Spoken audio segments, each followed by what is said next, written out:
તારીખ 16 માર્ચ 2026ના રોજ બપોરે 12:30 વાગે પાટણ જિલ્લામાં આવેલા ચાણસ્મા તાલુકાના ધીણોજ ગામે સ્વચ્છ ભારત મિશન હેઠળ સ્વચ્છતાના ધજાગરા.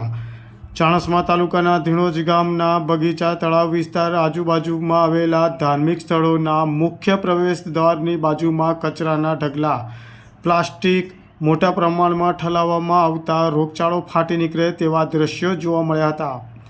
ધીણોજ ગામના વરસાદી પાણીના કેનાલ હોય કે પછી તળાવ, દરેક જગ્યાએ ગંદકીના મસ્ત મોટા ઢગલા જોવા મળ્યા હતા. ગ્રામ પંચાયત દ્વારા મળતી માહિતી પ્રમાણે માત્ર 4 દિવસની અંદર જ આટલો મોટો કચરાનો ઢગલો થતો હોય છે. ગ્રામ પંચાયત દ્વારા મળતી માહિતી પ્રમાણે સફાઈ કામદારોનો અભાવ હોવાને કારણે કચરાનો ઢગલો ધાર્મિક સ્થળો પાસે ઠાલવવાની ફરજ પડતી હોય છે.